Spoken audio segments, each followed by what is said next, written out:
PT Vale Indonesia Tbk meminta dukungan tambahan kuota produksi biji nikel.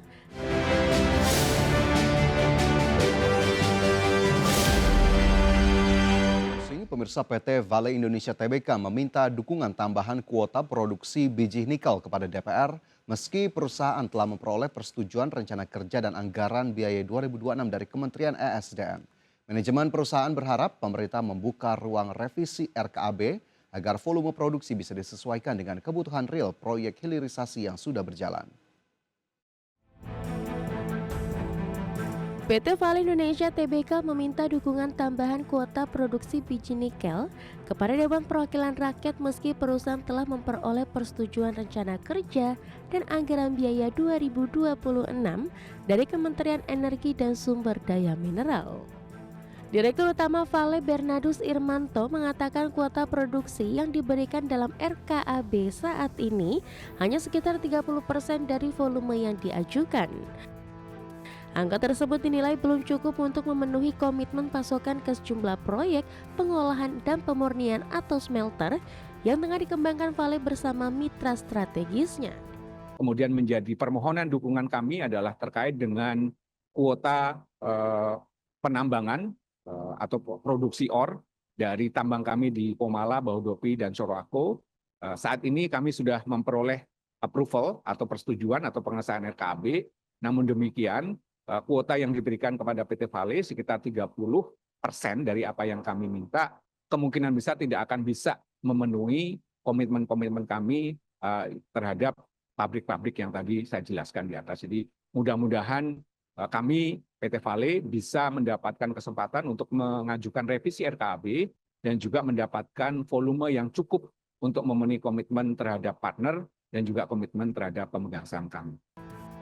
Menurut Bernardus, keterbatasan kuota beresiko mengganggu jadwal pasokan bahan baku ke mitra produksi sekaligus berdampak terhadap komitmen perusahaan kepada para pemegang saham. Untuk itu, Vale berharap pemerintah membuka ruang revisi RKAB agar volume produksi bisa disesuaikan dengan kebutuhan real proyek hilirisasi yang sudah berjalan. Tim Liputan, IDEX Channel. PT Cisarua Mountain Dairy Tbk atau Cimory memperluas lini bisnisnya dengan mendirikan entitas baru yakni PT Arta Rasa Cimory. Langkah ini dilakukan untuk menunjang rencana pengembangan usaha jangka panjang perseroan. PT Cisarua Mountain Dairy Tbk atau Cimory memperluas lini bisnisnya dengan mendirikan entitas baru PT Arta Rasa Cimory. PT Arta Rasa Cimory resmi dibentuk pada 15 Januari 2026 dengan modal dasar 10 miliar rupiah. Nilai nominal saham anak usaha ini ditetapkan Rp100.000 per saham. Dari modal dasar tersebut sebanyak 25.000 saham telah ditempatkan dan disetor penuh dengan total nilai 2,5 miliar rupiah. Dalam struktur kepemilikan, Cimory menguasai 99% saham PT Arta Rasa Cimory, sementara 1% saham lainnya dimiliki oleh Farel Grandi Suri. Dengan komposisi ini, ARC menjadi entitas anak yang dikendalikan penuh oleh Cimory. Di sisi lain, manajemen Cimory menegaskan pendirian anak usaha ini tidak berdampak negatif terhadap operasional, aspek hukum maupun kondisi keuangan perseroan. Adapun kinerja Cimory hingga kuartal 3 2025 tercatat solid dengan laba bersih 1,6 triliun rupiah atau tumbuh 38,52% secara tahunan. Pertumbuhan tersebut didorong penjualan yang mencapai 7,87 triliun rupiah, memperkuat fundamental bisnis perseroan. Berbagai sumber, IDEX Channel. PT Pertamina Geothermal Energy Tbk merombak jajaran direksi melalui RUPSLB dengan menunjuk Ahmad Yani sebagai Direktur Utama baru. Pergantian pimpinan ini sekaligus menguatkan strategi Pertamina Geothermal dalam mendorong ekspansi panas bumi, inovasi teknologi, serta target kapasitas terpasang hingga 1,8 gigawatt pada 2033.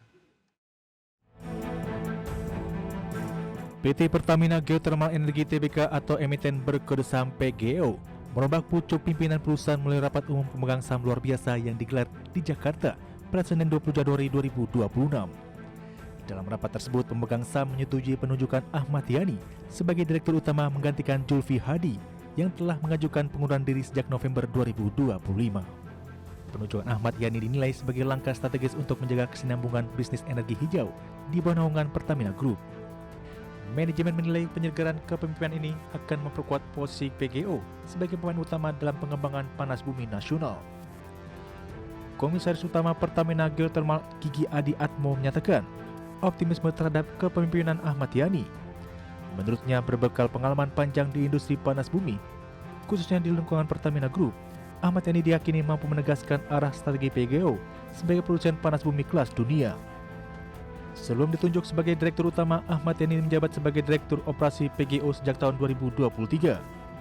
Selama menjabat, Ahmad Yani mencatatkan kontribusi signifikan dengan membawa PGO mencapai rekor produksi panas bumi tertinggi sepanjang tahun 2025. Dalam keterangannya, Ahmad Yani menargetkan kapasitas terpasang PGO mencapai 1 gigawatt atau setara 1000 megawatt dalam 2 hingga 3 tahun ke depan. Kapasitas tersebut ditargetkan terus meningkat hingga 1,8 gigawatt pada tahun 2033. Dengan ditopang potensi hingga 3 gigawatt dari 10 wilayah kerja panas bumi yang dikelola secara mandiri, serta didukung penunjukan Andi Joko Nugroho sebagai Direktur Operasi baru. Tim Liputan, IDX Channel.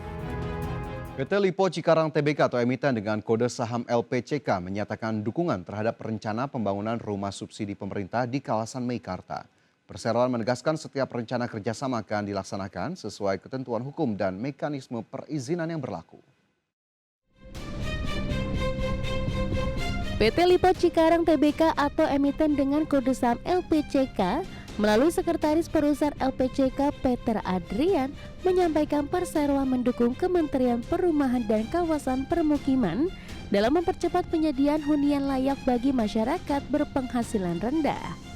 Dukungan tersebut ditujukan untuk kawasan perkotaan termasuk rencana pembangunan rumah susun subsidi di kawasan Meikarta Cikarang. Peter Adrian menjelaskan saat ini LPCK masih melakukan pengkajian lebih lanjut atas rencana yang disampaikan Kementerian PKP.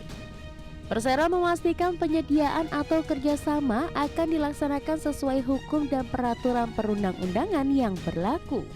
Menurut manajemen LPCK, rencana pembangunan rumah susun subsidi di kawasan Meikarta sejalan dengan kerangka kebijakan dan program pemerintah.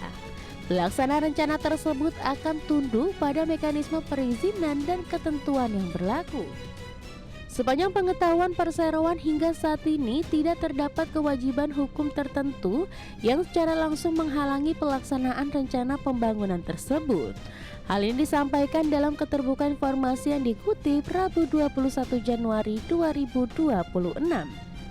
Sementara itu, Menteri Perumahan dan Kawasan Permukiman Marwar Sirait menyampaikan pemerintah akan membangun sedikitnya 18 tower rumah susun subsidi di kawasan Meikarta. Rencana pembangunan tersebut akan berlokasi di Desa Cibatu, Kecamatan Cikarang Selatan, dan Desa Jayamukti, Kecamatan Cikarang Pusat, dengan luas masing-masing lahan sekitar 10 hektar. Menteri PKP menilai pemilihan kawasan Meikarta sangat strategis bagi pekerja karena berdekatan dengan kawasan industri. Berdasarkan perhitungan pemerintah, jarak hunian ke pusat industri berkisar antara 2 km hingga 2,5 km dan konstruksi ditargetkan dimulai tahun ini. Tim Liputan, IDX Channel. Kita bergeser ke indeks harga saham gabungan. Pemirsa, terpantau hingga penutupan perdagangan sesi pertama Rabu 21 Januari, indeks harga saham gabungan tertekan cukup dalam, lebih dari 1%, tepatnya 1,24% ke level 9.021. IHSG dibuka sudah di zona merah, pemirsa, di 9.094 dan bahkan sempat menyentuh level terendah di 8.999.